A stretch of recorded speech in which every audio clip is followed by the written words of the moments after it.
Baik, bismillahirrahmanirrahim. Assalamualaikum warahmatullahi wabarakatuh.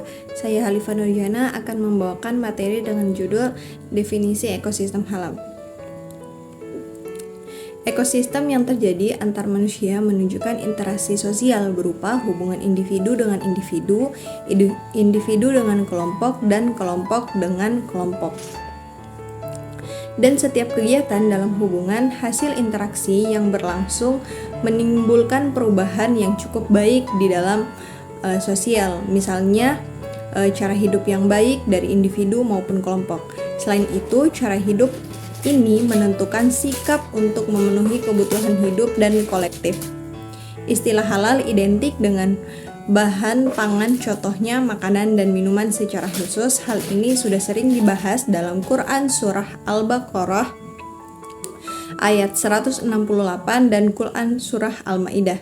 Selanjutnya, istilah halal meliputi kategori gaya hidup.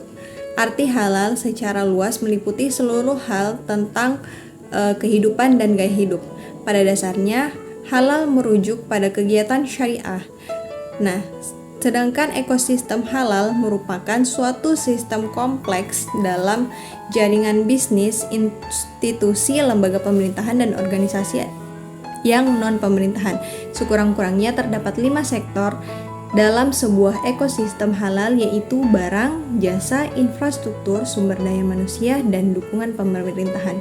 Itu saja dari saya kembalikan ke pemateri selanjutnya. Baik, selanjutnya itu prinsip-prinsip yang mendasari kawasan ekosistem halal. Yusuf Al-Qaradawi telah memaparkan prinsip-prinsip Islam tentang halal dan haram sebagaimana yang dikutip oleh Muhammad adalah sebagai berikut. Yang pertama itu, prinsip dasarnya adalah diperbolehkannya segala sesuatu. Yang kedua, hak untuk membuat absah dan melarang adalah hak Allah semata. Yang selanjutnya itu, melarang yang halal dan memperbolehkan yang haram sama dengan syirik. Yang keempat itu, larangan atas segala sesuatu didasarkan atas sifat najis dan melukai. Yang selanjutnya, apa yang halal adalah yang diperbolehkan, apa yang haram adalah yang dilarang.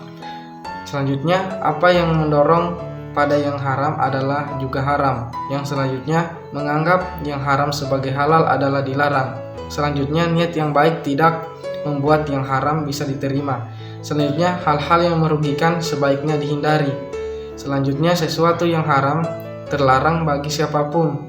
Yang selanjutnya, keharusan menentukan adanya pengecualian.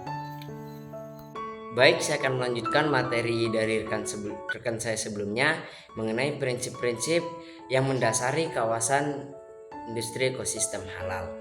Nah, menarik untuk dicermati. Dalam prinsip-prinsip tersebut disebutkan pada poin terakhir, yaitu keharusan untuk menentukan adanya pengecualian dalam halal dan haram.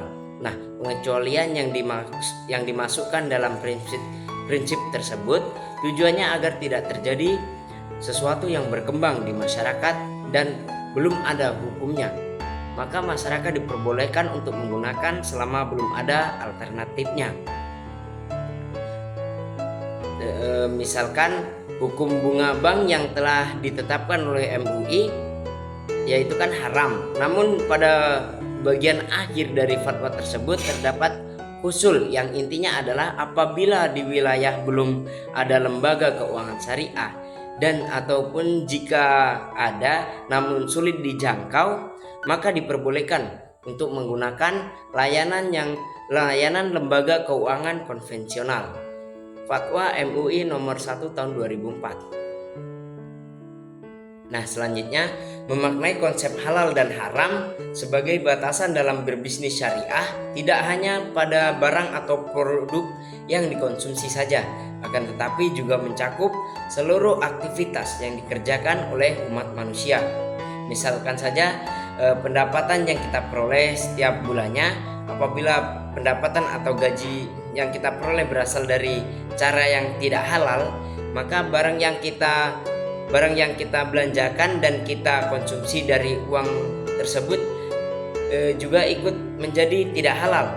Hal tersebut telah tertulis dalam hadis riwayat Bukhari dan Muslim. Assalamualaikum warahmatullahi wabarakatuh. Selanjutnya, hambatan dan percepatan penerapan ekosistem halal. Salah satu kendala dalam mewujudkan ekosistem halal di Indonesia adalah belum adanya kecakapan halal. Sudut lain yang memperkuat ekosistem halal adalah pendidikan halal untuk memperluas jumlah dan sifat pembuat dan pembeli halal. Adanya tantangan dinamika produk halal secara global, arus perubahan, intervensi pasar halal, lingkungan yang strategis, sekaligus adanya potensi peluang baru yang tentu juga sangat sayang untuk dilewatkan.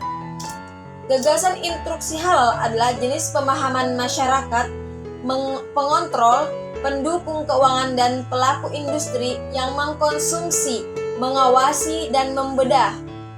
Penegasan kualitas halal juga mencakup sudut pandang keuangan dan pedoman untuk mengirimkan barang halal di Indonesia saja belum menyebabkan lembaga keuangan syariah digunakan dalam penilaian konfirmasi.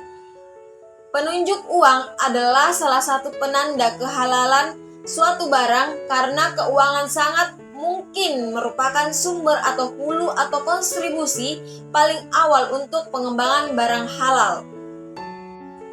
Selanjutnya, cara untuk mempercepat pengembangan ekosistem syariah di Indonesia yaitu meningkatkan ekosistem halal atau halal value chain dengan menetapkan pedoman. Kami mengingatkan rencana strategis untuk membatasi kesulitan dan memperkuat lingkungan bisnis halal dengan tujuan yang dapat merangkul kemampuan pasar dunia. Tak kurang dari 3 usulan terlihat dengan asumsi laju perkembangan bisnis halal diperluas. Yang pertama, dari segi nilai tambah finansial atau kemajuan bisnis halal seharusnya meningkatkan kecepatan peningkatan nilai yang signifikan, penciptaan keuangan lingkungan. Yang kedua, dari sisi bantuan pemerintah, peningkatan bisnis halal seharusnya mempercepat pengentasan kemiskinan dan tingkat pengangguran. Nah, yang ketiga, dari segi nilai kemajuan bisnis halal seharusnya mempercepat penyebaran keuntungan sosial dan mengurangi ketidakseimbangan.